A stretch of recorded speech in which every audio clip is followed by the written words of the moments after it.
के शुरुआत में हमें रास्ते में जाते हुए दो बसेस को दिखाया जाता है। उस बस में बहुत सारी फीमेल स्टूडेंट्स होती हैं, जो वे सभी अपने क्लास के लिए जा रही होती हैं। उन्हीं में से एक का नाम मित्सुको था, जो दिखने में काफी प्यारी थी। वो अपनी नोट्स बुक में कुछ लिख रही होती है। तब उसकी फ्रेंड्स उससे कहने लगती हैं कि क्या तुम हर वक्त लिखती रहती हो, क्या मिलेगा इस तरह की नोट्स बनाने से। यहाँ देखो सभी लोग एंजॉय कर रहे हैं, तुम भी क्यों नहीं करती। ये कहकर उसकी फ्रेंड उसकी नोटबुक को छीन लेती है और उसका पेन नीचे गिर जाता है। और वो अपना पेन उठाने के लिए जैसे ही झुकती है, तभी हम देखते हैं कि उस समय कोई चीज बहुत तेजी से आती है और उस लड़कियों के साथ उन दोनों बसेस को आधे पर से ही काट देती है, जिसकी वजह से सारी की सारी लड़कियां दो हिस्सों में कट जाती हैं। इसी के साथ जैसे ही मित्सुको ऊपर उठती है, तब यह देखकर काफी हैरान हो जाती है कि यह क्या हो गया। अब क्योंकि वो नीचे पेन लेने के लिए झुकी थी, इसीलिए बच गई थी। यह देखकर बहुत ज्यादा डर जाती है और बस से उतरकर भागने लगती है। यहाँ पर हमें पता चलता है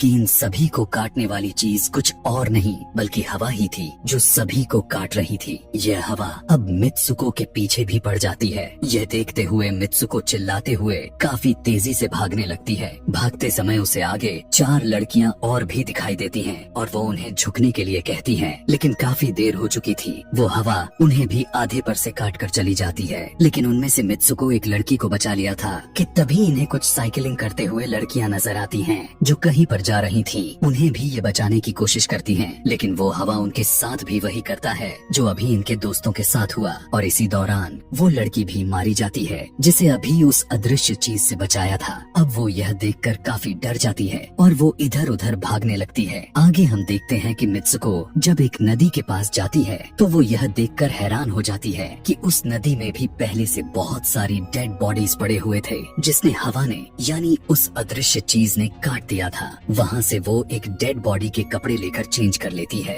अगले सीन में हम देखते हैं कि मित्सुको चलते चलते एक स्कूल में पहुँच चुकी है, जहाँ पर और भी बहुत सारी फीमेल स्टूडेंट्स थीं। उनका यूनिफॉर्म मित्सुको के यूनिफॉर्म से काफी डिफरेंट था। यानी यह भी था कि वो तो उनके स्कूल के स्टूडेंट तो नहीं थी कि तभी एक लड़की मित्सुको के पास आती है और उससे कहने लगती है कि तुम कैसी हो। दरअसल देखा जाए तो वो लड़की उसकी बेस्ट फ्रेंड थी, लेकिन मित्सुको उससे पूछती है कि क्या तुम सच में मेरी बेस्ट फ्रेंड हो, क्योंकि उसे कुछ भी समझ में नहीं आ रहा था कि उसके साथ हो क्या रहा है। वो काफी सदमे में थी। यहाँ पर हम यह भी जान पाते हैं कि मित्सुको और उसकी बेस्ट फ्रेंड काफी ज्यादा एक दूसरे को प्यार करती हैं कि तभी वहीं पर तेज हवा चलती है और मित्सुको डर कर बिल्डिंग के अंदर चली जाती है। उसकी बेस्ट फ्रेंड को कुछ भी समझ में नहीं आ रहा था कि ये हो क्या रहा है। वो मित्सुको से पूछने लगती है कि तुम इतना ज्यादा कांप क्यों रही हो और इतना ज्यादा डरी क्यों हो, तुम्हें हो क्या गया है। तब मित्सुको अपने बेस्ट फ्रेंड को सब कुछ बता देती है कि किस तरह से एक हवा का झोंका आया और उसके स्कूल के सभी स्टूडेंट्स को काट कर चली गई। यह सुनकर उसकी दोस्त उसे विंडो के पास ले जाकर उसकी हाथ बाहर निकाल कर कहने लगती है कि ये देखो, ये बस हवा है और कुछ नहीं। यहाँ पर मित्सुको के दिल को कुछ शांति मिलती है और इसे लगने लगता है कि शायद ये मेरा ख्वाब ही हो सकता है। जिसके बाद मित्सुको का बेस्ट फ्रेंड अपने दो और दोस्तों को लेती है और क्लास को बंद करने का प्लान बनाती है। जैसे ही ये चारों क्लास के बाहर जाने के लिए निकलने ही वाली होती हैं कि तभी वहाँ पर उनकी टीचर आ जाती हैं और उन्हें देख लेती हैं, लेकिन वो चारों वहाँ से भाग जाती हैं। वे चारों भागते भागते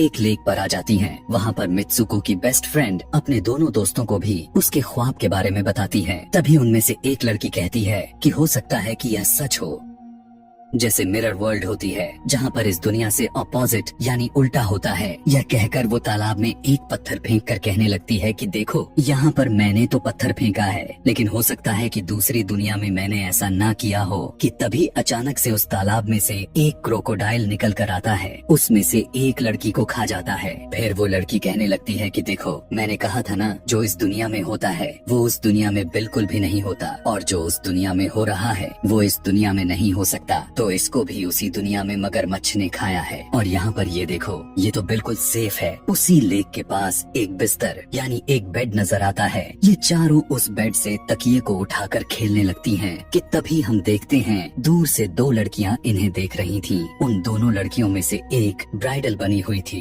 क्योंकि ये दोनों लड़कियां आपस में एक दूसरे से शादी कर ली थीं। जिसके बाद उनमें से एक फ्रेंड बताती है कि हमें कुछ ऐसा करना होगा जो उस दुनिया में इम्पॉसिबल हो, क्योंकि हमारे किस्मत तो पहले से लिखी जा चुकी है, लेकिन हम इसे बदल भी सकते हैं। जिसके बाद ये सभी लड़कियां अपने स्कूल में वापस आती हैं और नेक्स्ट लेक्चर लेने के लिए क्लास में चली जाती हैं कि तभी मित्सुको देखती है उसके पास एक तकिया पड़ा हुआ है। अब जैसे ही वो इस तकिए को उठाने के लिए नीचे झुकती है कि तभी उसकी टीचर पूरे क्लास में गन से फायर करने लगती है और जैसे ही मित्सुको उस तकिए को उठाकर ऊपर देखती है तो उसके क्लास के सभी लड़कियां मारी जा चुकी होती हैं और यहाँ पर एक बार फिर वो बच जाती है जैसे पिछली बार अपने ड्रीम्स में बच गई थी। मित्सुको की टीचर उसके पास आकर कहती है कि तुम्हारी हिम्मत कैसे हो गई, इस क्लास को बंद करने की, तुम्हारा भी मरना तय है। कि तभी उसी वक्त दो लड़कियां और आ जाती हैं और मित्सुको को बचाकर वहाँ से भागने की कोशिश करती है, लेकिन एक दूसरी टीचर वहाँ पर आकर उन दोनों लड़कियों को मौत के घाट उतार देती है। अब जितने भी स्टूडेंट्स की जान बच गई थी, मित्सुको उनके साथ बाहर भागने लगती हैं, लेकिन स्कूल की सभी टीचर्स उन सभी लड़कियों पर फायरिंग करने लग जाती हैं। अब यहाँ पर फायरिंग के दौरान सभी लड़कियां जैसे ही वहाँ से बाहर आती हैं, तो यहाँ पर हवा उन्हें काट देती है। यहाँ पर अब मित्सुको यहाँ पर एक बार फिर से अकेली रह जाती है और वो वहाँ से भागकर क्राउड एरिया से होता हुआ पुलिस स्टेशन में जाती है। वो वहाँ पर सब कुछ बताने लगती है। उसकी यह बात सुनने के बाद पुलिस वाली लड़की उससे कहती है कि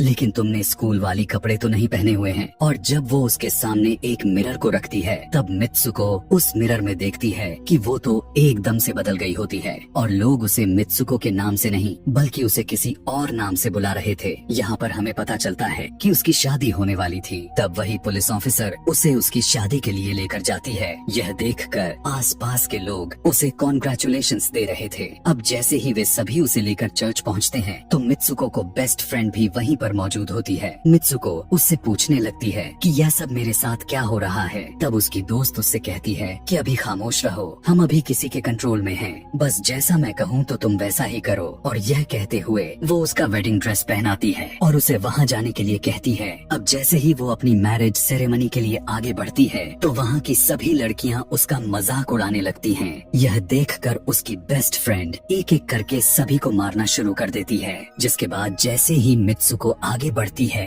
तो उसके ग्रूम की जगह एक ताबूत खड़ा हुआ नजर आता है।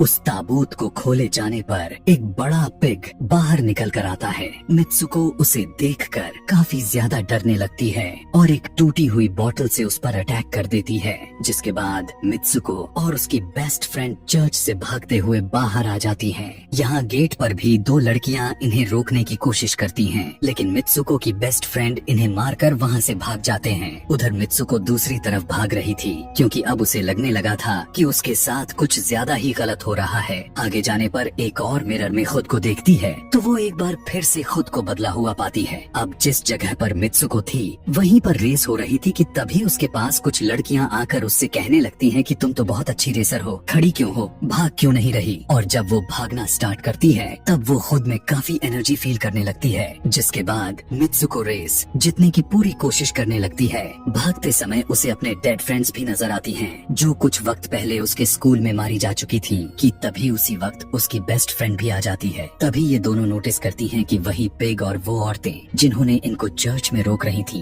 वो सभी इन्हीं के तरफ आ रही थी। भागते समय कुछ लड़कियां मित्सुको से कहने लगती हैं कि इस दुनिया से बाहर चली जाओ। इसके बाद हम आगे देखते हैं कि मित्सुको भागते भागते एक सुनसान अंधेरी जगह पर आ जाती है। वहीं पर कुछ स्टूडेंट्स नजर आती हैं जिन्होंने यूनिफॉर्म पहना हुआ था। वो सभी लड़कियां मित्सुको से कहने लगती हैं कि हम सभी मरे हुए हैं और तुम्हें भी मार देंगे। लेकिन तभी मित्सुको की बेस्ट फ्रेंड वहाँ पर आकर उस लड़की को मारकर वहाँ से मित्सुको को भगा ले जाती है। मित्सुको की बेस्ट फ्रेंड उसे अपना नाम जोर जोर से पुकारने के लिए कहती है, जिस पर मित्सुको अपना नाम जोर जोर से लेने लगती है। इसी के साथ मित्सुको अपना असली रूप में वापस आ जाती है। उसकी बेस्ट फ्रेंड उसे अपना हाथ दिखाते हुए कहती है कि प्लीज मेरे हाथ में जो वायर लगी हुई है उसे बाहर खींच दो ताकि मैं इस दुनिया से बाहर जा सकूं। लेकिन मित्सुको को डर भी था कि कहीं यह वायर खींचने से उसकी जान न चली जाए। और क्योंकि मित्सुको अपने बेस्ट फ्रेंड को काफी ज्यादा प्यार करती थी इसलिए वो ऐसा नहीं करना चाहती थी, लेकिन ज्यादा उसे फोर्स करने पर वो उसकी वायर्स खींच देती है।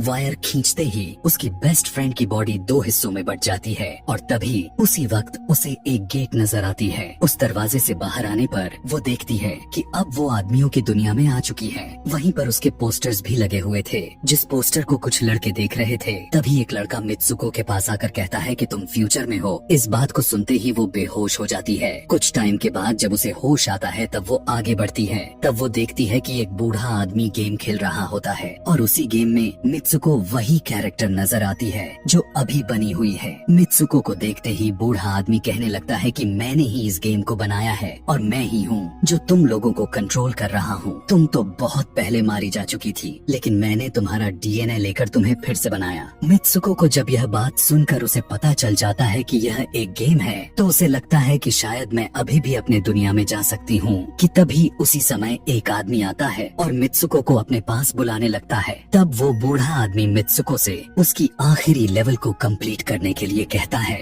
वो आगे बढ़ने लगती है कि तभी मित्सुको को अपने दोस्त की कही हुई बात याद आ जाती है कि अगर हम इस दुनिया में कुछ ऐसा करेंगे जो दूसरी दुनिया में इम्पॉसिबल हो तो तुम इस गेम से बाहर आ जाओगी। और इसी के साथ वो इस आदमी का गला दबा देती है और कहने लगती है बस करो हमारे साथ खेलना। यह कहकर मित्सुको उस बूढ़े आदमी की छड़ी को उठाकर अपने पेट में घुसा देती है, जिस वजह से उसकी मौत हो जाती है। और यहाँ पर हम देखते हैं कि बूढ़ा आदमी यह सोच भी नहीं सकता था कि मित्सुको ऐसा कुछ कर सकती थी और इसी के साथ उसकी डेस्टिनी पूरी तरह से चेंज हो जाती है। वो इस दुनिया में यानी गेम में तो मर चुकी थी, लेकिन असली दुनिया में वो अभी भी जिंदा थी। आगे हमें ये भी दिखाया जाता है कि मित्सुको के बाकी के कैरेक्टर्स भी किसी न किसी वजह से अपने आप को मार लेते हैं और अब वे सभी गेम का पार्ट नहीं थे। अगले सीन में हमें मित्सुको को बर्फीले जगह पर लेटा हुआ दिखाया जाता है और अब वो अपने रियल वर्ल्ड में आ चुकी थी। और इसी के साथ यह दिमाग घुमा देने वाली कहानी